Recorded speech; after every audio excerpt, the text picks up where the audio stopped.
The first one is crab mentality.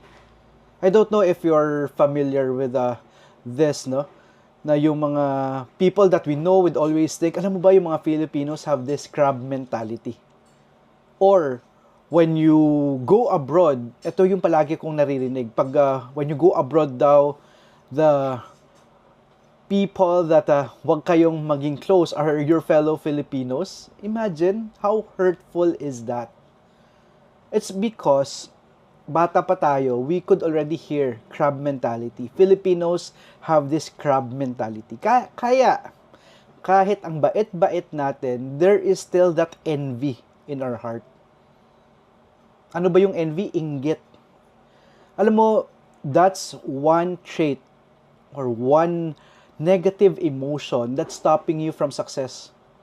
The more kasi na naiinggit ka sa success ng ibang tao, the more na hindi ka nagiging successful sa buhay mo.